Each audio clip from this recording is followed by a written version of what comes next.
questions today with Congressman Sam, he of the beautiful heart pie.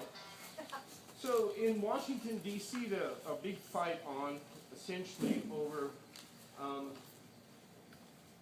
the labeling of local produce. We, of course, have the mandatory country of origin labeling laws, but they do not include our flowers. So our flowers are kind of left to fight on their own in the world of cheap commodities. Where do you see this taking? Is there something we can do to fight that situation where we can gain some kind of advantage here, Sam? Well, thank you, Michael. Thank you for that kind introduction. I just wanted to make sure that people realize that flowers were the produce of the heart. So I wore my heart out. Yeah, we're in tough competition because the poor countries of the world, what they do well, are trying to do well, is agriculture. And the agriculture they have done historically has always been for native agriculture, which doesn't have world markets. So if you really want to make money and grow out of an agrarian country into an industrialized country, you have to begin by changing your agriculture and selling it to the world market. And you know, everybody's now growing wine, growing beef, and whatever else they can get, eggs and other stuff. Colombia happens to be the second most biodiverse country in the world. It has a climate structure that from highlands, snow country, just like California down to, except we don't have subtropical or tropical weather, but down in the Amazon region or in the Magdalena region, they've got every microclimate you can have, and they have a lot of people who can work for very low income. So it has been, it's a very diverse country in flora and fauna. I think it's the first or second most biodiverse country in the world. So they've captured their ability to grow things and understand how to do that very well, and providing incredible competition. I mean, all the knowledge of how to do this came from Europe and from the United States. They learned well. That industry has not just stayed in Colombia, it's moved to even a cheaper market, which is Ecuador. So a lot of the rose growing comes out of Ecuador. But Colombia has an incredible distribution system. They have a 747 every day land in Miami. That's a big aircraft with fresh flowers in it, and they distribute them all over. They were also one of the folks that are marketing groups that discovered grocery stores, Safeway chains, and so on, and decided to get flowers in there long before our nursery business got into that. So we've just been crushed by, and we have trade policies with Colombia, starting with first Bush, who at the time thought it was very smart to be able to give them trade preferences. Essentially, we'll have no duty, no tariff on any of your agricultural imports from what they call the Andean countries, which were also the cocaine growing countries. So allows their product to get in without cost, and they can produce it cheaper, and that's what just, you know, we couldn't compete in the United States. What we've done back, a decade or so ago, was in a meeting here in Santa Cruz and Monterey, when we had the National Association of Flower Growers come, they worked out a deal because the United States was filing dumping charges on Colombian flowers, and it was very costly to be in court, and Colombians usually won, but they didn't like having to pay all it. So they worked out a deal where they would pay for marketing orders. We wouldn't file the lawsuits. They would invest in a campaign to get, because the United States doesn't consume as much flowers per capita as Europe does. These people know this stuff better than I do. So how do we recapture and the market, which your question is all about, and should we label? Origin labeling is a big thought. It's very difficult. We actually have it for product that's imported now, but it doesn't apply to flowers. Maybe we should. I don't know whether it's cost effective to do that. I would listen to the industry on that.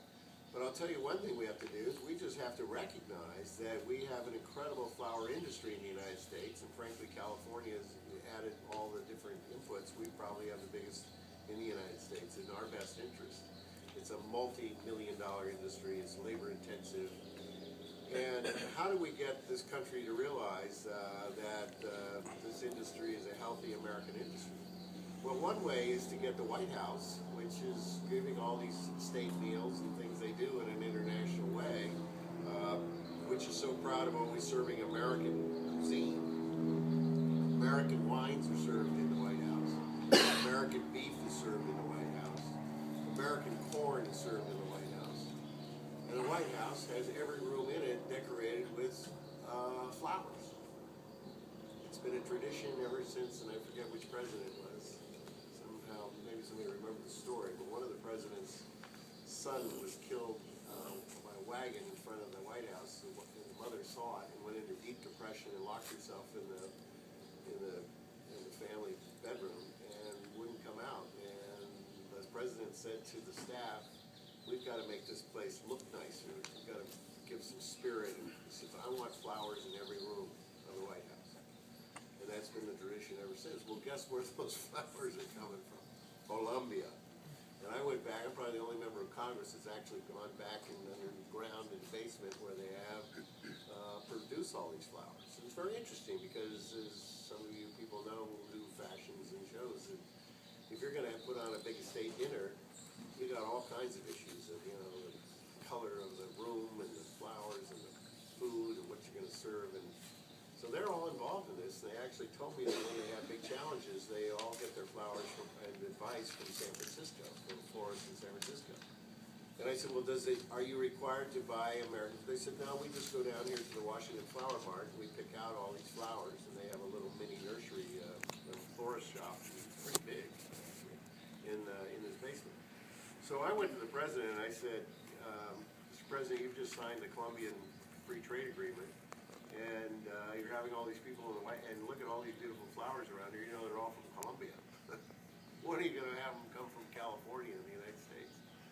And essentially, the White House was, "Well, do we produce a lot of flowers in this country?" So there wasn't even So then when I fast forward to just about a month or so ago, April, when I went down to the Summit of Americans with President Obama, because I'd been a Peace Corps volunteer in Colombia, and I understood all this stuff. And so on the plane when he came back to Summit, and I was already, you know, when you get a chance to talk to the president, you just give him all these, you don't just talk about, you know, how's the weather.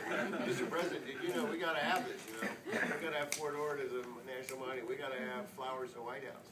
And he was very curious. He said, "We don't?" I said, "No, those aren't American flowers." He said, "Well, what do we do about it?" I said, "You do about it. You ask them, tell them you want to have them."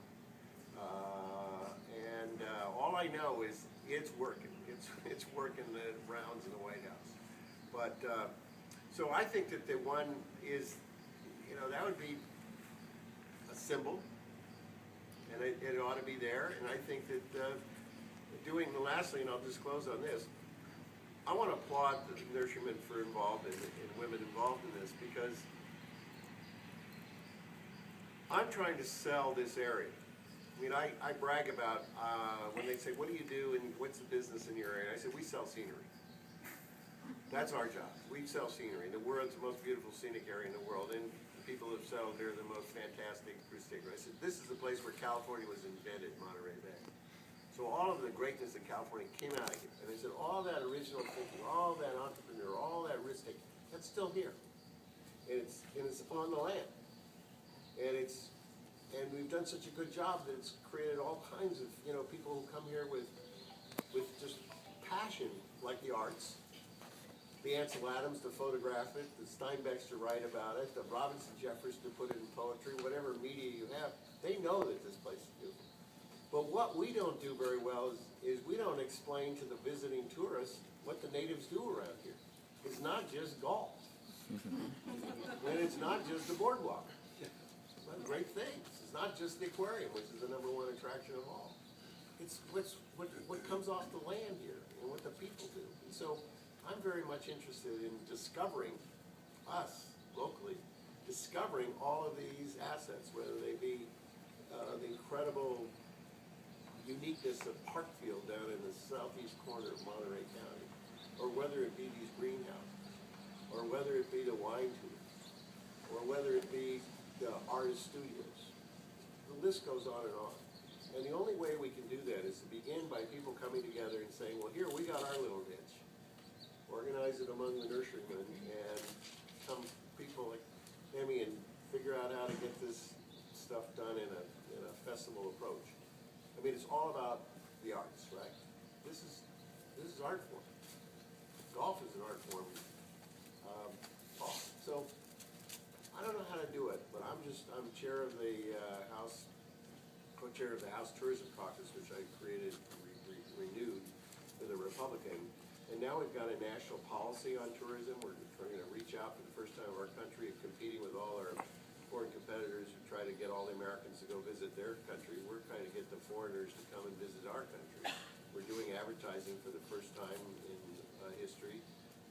It's paid for by the taxpayer and more so by the industry that put up the money. And then when you drill down, it's how do we take this region? And I think that we're just on the beginning of pulling this whole region together. Because, look, we have more to do here than any other region in the United States. More variety of things to do, more scenery to see, more ocean to go into, more mountains to climb and bike in, rock climbing or hang gliding, whatever. If you add up all the things we do here and you compare it with anywhere, everybody else has one thing. We got it all. The only other place that seems to think it has it all is Disneyland. But Disneyland's all fantasy.